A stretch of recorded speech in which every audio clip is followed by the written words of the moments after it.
Hello बच्चों, welcome back to Drishyas online Gurukul. इस video में हम लोग डिस्कस करने वाले हैं सीटेट ऑनलाइन एग्जाम का जो 9 जनवरी को जो सीटेट ऑनलाइन एग्जाम हुआ है उसका मेमोरी बेस्ड क्वेश्चंस हैं।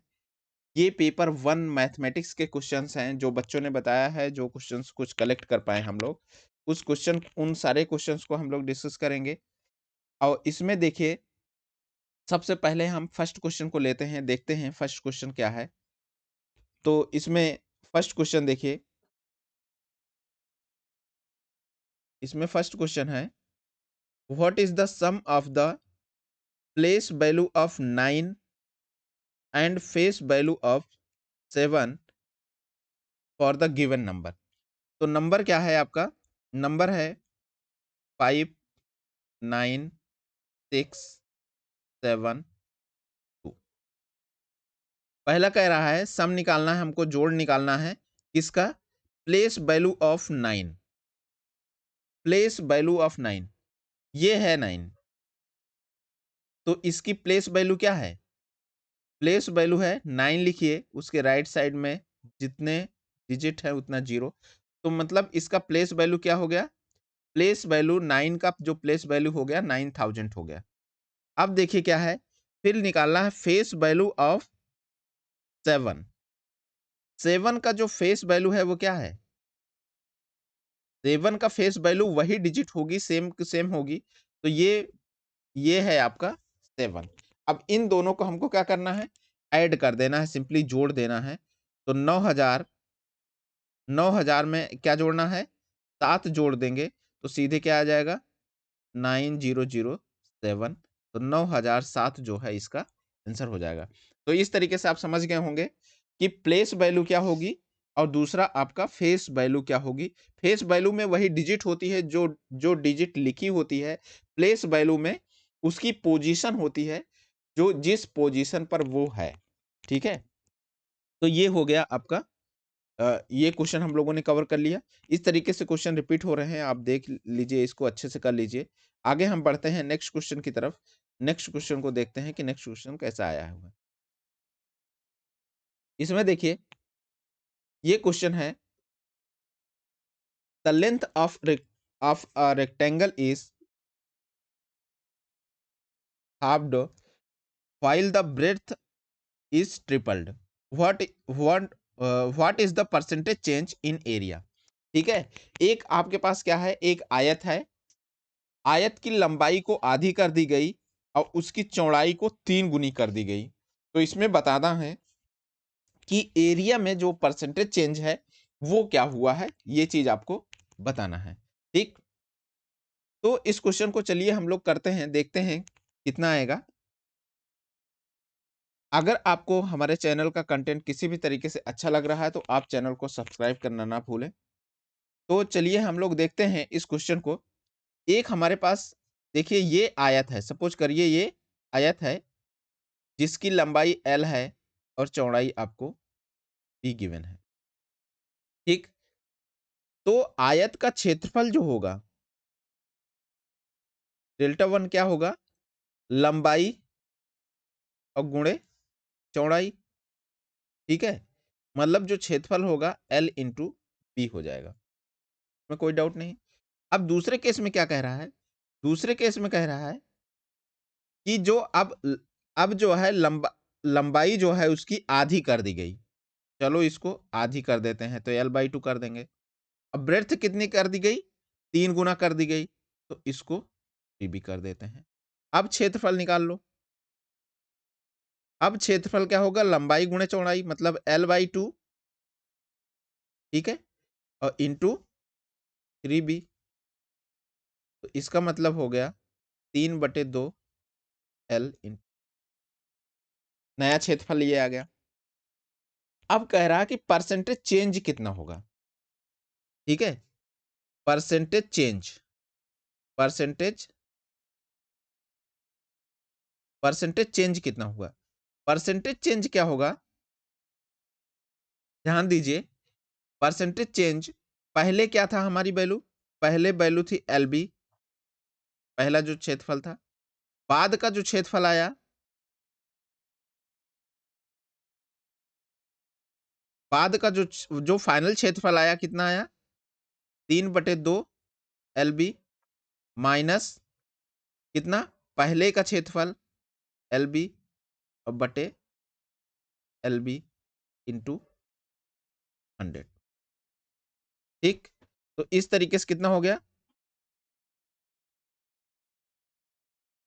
तो 3/2 में से एक चले गए, LB अगर कॉमन ले रहे हो तो 3/2 में से एक चले गए तो 1/2 आया, 1/2 LB बटे LB, तो ये कैंसिल आउट हो गया इंटू 100 हो गया। तो इस तरीके से आपका 1/2 इंटू 100, तो इससे कैंसिल हो गए, तो आपका कितना आया 50%। ठीक, तो चेंज कितना आया 50%। एक चीज यहां देखिए, यहीं से आपको समझ में आ जाना चाहिए था कि जो है जो चेंज आ रहा है वो 50% चेंज हो गया है, क्योंकि पहले क्या था, पहले पहले LB आ रहा था और बाद में 3/2 LB आ रहा था। तो सिंपल अगर हम इसको सब्ट्रैक्ट करते हैं 3 बाई चेंजेस में, तो 3/2 -1 कर देंगे, तो सिंपल क्या होगा 3/2 -1 करोगे तो आपको 1/2 मिलेगा। 1/2 का मतलब ही है कि 50% हो गया। ठीक है, क्योंकि शुरू में 1 था। तो इस तरीके से आपका इसका आंसर क्या आया, आंसर आ गया 50%। ठीक, आगे हम बढ़ते हैं नेक्स्ट क्वेश्चन की तरफ, देखते हैं नेक्स्ट क्वेश्चन को। नेक्स्ट क्वेश्चन जो आया है वो कुछ इस तरीके से है, मैथमेटिकल सिंप्लीफिकेशंस पर बेस्ड क्वेश्चन है। बहुत सारे क्वेश्चंस रिपीट हो रहे हैं मैथमेटिकल सिंप्लीफिकेशन पर बेस्ड क्वेश्चंस, और बहुत ही इजी इजी क्वेश्चन आ रहे हैं, बट आपको थोड़ा सा गो थ्रू होके जाना जरूरी है। तो चलिए देखते हैं हम इस क्वेश्चन को कि ये क्वेश्चन क्या है। इसमें देखिए, which is the largest fraction among the following. इन सब ये सारे फ्रैक्शंस गिवन हैं, इसमें सबसे बड़ा कौन है, ये चीज हमको निकालना है। ठीक, इसमें देखिए, इस फैक्टर को देखिए यहां से, तो ये तो आपका इसके करस्पॉन्डिंग अगर हम देखें और चीजों को इग्नोर करें तो 4 6 7 7, मतलब इन दोनों में से कोई एक आपका सबसे बड़ा होगा। ठीक है, जैसे अगर मैं लिखता हूं 1/2, तो इसका मतलब क्या हुआ 1.5 हुआ समथिंग। 1/3 अगर मैं लिख दूं तो ये क्या हुआ 1 पॉइंट, अब इसका भाग देने पे जो आएगा यहाँ पॉइंट बनेगा 0.33, इस तरीके से। तो अगर ये वैल्यू जो बड़ी होगी, ये जो जिसको सही बोलते हैं, और ये अंश है ये हर है, तो जिसको सही बोलते हैं अगर वो ज्यादा है तो वो जो नंबर होगा वो भी ज्यादा आएगा, जो फ्रैक्शन की ओवरऑल वैल्यू आएगी वो भी ज्यादा आएगी। तो ये 7, इसमें भी 7 है, इसमें भी 7 है, इसका मतलब यही दोनों बड़े होंगे इन दोनों। तो इन दोनों को तो टेस्ट करने की हमको जरूरत है नहीं। अब इन दोनों में टेस्ट करते हैं। देखो, इसमें जो है 7 तो है ही है। अब 8/9 की वैल्यू देखिए, 8/9, 8 में 9 से जब भाग दोगे तो कितना आएगा। सिंपली अगर भाग देंगे तो जाएगा ही नहीं, दशमलव लगा दिए आप, 0 हो गया, 80 हो गया। तो कितना आ गया 9 8 72 आ गया, 8 के आसपास। ठीक है, अभी और भी जा सकता है, बट हम अभी इसको यहीं स्टॉप करते हैं, अगले को भी टेस्ट कर लेते हैं यहीं। इसको देखिए, 7 आया, दशमलव 7/10, 7/10 को क्या लिखेंगे, 0.7 लिखेंगे। अब देखिए, इन दोनों में बड़ा कौन सा हुआ, बड़ा तो यही हुआ 7.8। तो इसका मतलब इसमें जो आपका आंसर होगा वो क्या होगा 7/8/9 होगा, जो आपका लार्जेस्ट नंबर होगा। ठीक है, लार्जेस्ट फ्रैक्शन होगा। तो इस तरीके से आप इसमें कंपेयर कर सकते हैं, और किसी मेथड में जाने की जरूरत नहीं है। ऐसे में तो हमको लग रहा है बेस्ट ऑप्शन यही है कि आप जल्दी से डिवाइड कर लें, आपको आसानी से डिवाइड क्या करना है, जस्ट एक डिजिट आपको डेसिमल के बाद कैलकुलेट करनी है, आपको ज्यादातर चीजें ऐसे ही मिल जाएंगी। ठीक है, तो इस तरीके से ये क्वेश्चन हो गया आपका सिंप्लीफिकेशन का, मैथमेटिकल सिंप्लीफिकेशन का। ठीक, आगे बढ़ते हैं हम लोग अगले क्वेश्चन की तरफ, देखते हैं नेक्स्ट क्वेश्चन को। हाँ, ये क्वेश्चन सिमेट्री पर बेस्ड है। हमारे चैनल पर भी आप जाके देख सकते हैं, सिमेट्री से रिलेटेड जो है स्पेशल वीडियोस हैं।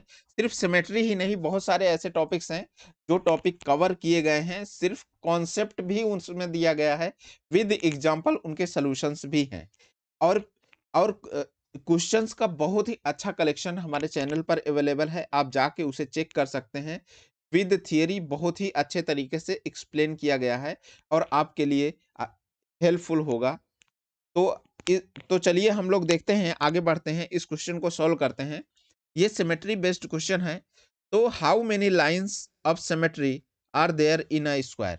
ठीक है, एक स्क्वायर है, उस स्क्वायर में कितनी लाइन ऑफ सिमेट्री ड्रॉ की जा सकती हैं, ये हमको निकालना है। तो सबसे पहले तो हम क्या करते हैं, एक स्क्वायर को बनाते हैं। देखिए मैथमेटिक्स में अगर आपको कोई क्वेश्चन अच्छे से समझना है मैथमेटिक्स को, तो सबसे पहले उसको विजुलाइज करना आपके लिए बहुत ज़्यादा ज़रूरी है। उसको कुछ न कुछ फिगर का रूप दें, तो आप आसानी से उसको समझ भी पाएँगे और आसानी से कर भी पाएँगे। अब देखिए, हमको सिमेट्री लाइन्स ड्रॉ करनी है, तो एक देखिए, एक सिमेट्री लाइन तो मैं ऐसे ड्रॉ कर सकता हूँ बीच में। सिमेट्री लाइन का मतलब है उसके मिरर इमेज बन जाए, राइट साइड में भी वैसे ही दिखे और लेफ्ट साइड में भी वैसे दिखे। तो एक सिमेट्री लाइन तो हमारी ये हो गई। ठीक, अब देखिए दूसरी सिमेट्री लाइन हम यहां ड्रॉ कर सकते हैं।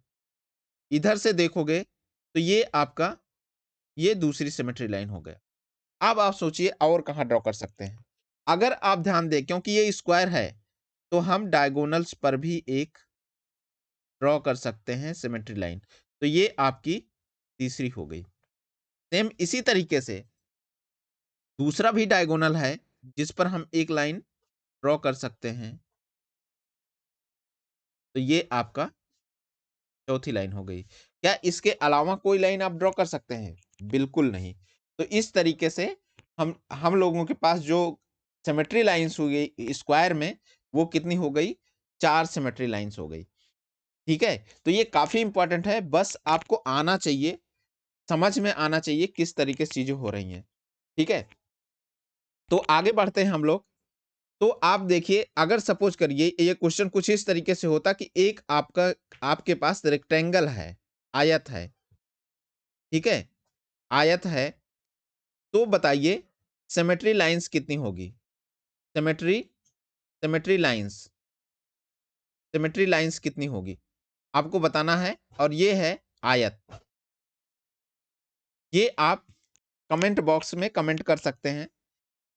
ठीक है, तो आगे बढ़ते हैं हम लोग, अगले क्वेश्चन की तरफ देखते हैं। नेक्स्ट क्वेश्चन कुछ कुछ इसी तरीके से क्वेश्चंस रिपीट होंगे, क्योंकि अभी मान लो स्क्वायर है, अगले में आयत आ सकता है, हो सकता है उसके आगे आए कि एक आपका अल्फाबेट दिया है ए और इसमें पूछ ले कि इसमें कितनी सिमेट्री लाइंस होंगी। ठीक है, तो इस तरीके से क्वेश्चंस आएंगे, बहुत ही इजी क्वेश्चंस हैं। तो इन दोनों क्वेश्चंस का आप कमेंट बॉक्स में आंसर दीजिए। आगे हम बढ़ते हैं अगले क्वेश्चन की तरफ, देखते हैं नेक्स्ट क्वेश्चन को। इसमें देखिए ये आ रहा है आपका, find the complement of the angle of 60 degree. 60 degree angle है, इसका हमको कंप्लीमेंट्री एंगल फाइंड आउट करना है। देखिए इस तरीके से क्वेश्चन का मैथमेटिक्स के एक एक हमने अपने चैनल पर एक लिस्ट सेटअप कर रखी है, जिसमें आप जाके कॉन्सेप्ट विद एग्जांपल बहुत सारे उसमें वीडियोस आपको मिल जाएंगे, जो आपको बहुत ही ज़्यादा हेल्पफुल करने वाले हैं। बहुत इंपॉर्टेंट क्वेश्चन के साथ फुल कॉन्सेप्ट वहाँ डेवलप किया गया है, बहुत अच्छे से समझाया गया है, तो आप वहाँ जाके देख भी सकते हैं। इसमें देखिए कॉम्प्लीमेंट्री फंक्शन क्या होता है? कॉम्प्लीमेंट्री जो आपका एंगल है बेसिकली यहाँ, इसमें एंगल का क्या मीनिंग है आपका कि उनका सम करने पर वो 90 डिग्री होगा, 90 डिग्री होना चाहिए। ठीक है? तो अब आपका इसका कॉम्प्लीमेंट्री एंगल निकालना है, 60 डिग्री का कॉम्प्लीमेंट्री एंगल। तो इसका मतलब है कि 60 डिग्री में ऐसा हम क्या जोड़ें कि इसका जो है कॉम्प्लीमेंट्री एंगल जो है आ जाए। तो अब देखिए, तो 60 डिग्री है, में क्या जोड़ें? सपोज करो x जोड़ते हैं तो कितना आना चाहिए? 90 डिग्री। ये तो कॉम्प्लीमेंट्री एंगल है। एक दूसरा जो एंगल आता है वो क्या है? एक पूरक कोण होता है और एक समपूरक कोण होता है। तो ये क्या है? ये है पूरक, ठीक है। और समपूरक जो होगा, समपूरक जो होगा वो क्या होता है, उसको जोड़ने के बाद कितना आना चाहिए, 180 आना चाहिए। ये चीज आप ध्यान में रख सकते हैं। तो इसमें देखिए, क्योंकि यहाँ पूरक की बात की जा रही, कंप्लीमेंट्री एंगल की बात की जा रही है, तो इसका मतलब इसमें अगर दूसरा एंगल जोड़ोगे तो 90 डिग्री आपका बनना चाहिए। तो आपका x इक्वल कितना हो जाएगा, 90 माइनस 60 हो जाएगा। और इस तरीके से कितना हो गया, 90 माइनस 60 आपका 30 डिग्री आ जाएगा। तो इसका 30 डिग्री इसका एंगल होगा, ठीक है। इसका आंसर जो आएगा वो 30 डिग्री होगा। तो इस तरीके से आपने देख लिया कि किस प्रकार के किस तरह के क्वेश्चन जो है आपका 9 जनवरी जो 2023 का जो ऑनलाइन एग्जाम हुआ है सीटेट का, उसमें किस तरीके से क्वेश्चंस आए हुए हैं। तो इस तरीके से क्वेश्चंस हैं, लगभग सारे क्वेश्चन इन्हीं सब पर बेस्ड हैं। तो जो क्वेश्चन, ये क्वेश्चंस वो हैं जो बच्चों ने बताया था, उसके करस्पॉन्डिंग हम लोगों ने डिस्कस किया है। तो अगर हमारे चैनल का कंटेंट आपको अच्छा लग रहा है तो आप चैनल को सब्सक्राइब करना ना भूलें, और आप बेल आइकॉन को भी उसमें प्रेस कर दें ताकि आपको किसी भी आने वाली वीडियोस का इंफॉर्मेशन सबसे पहले आपको मिले। Thank you.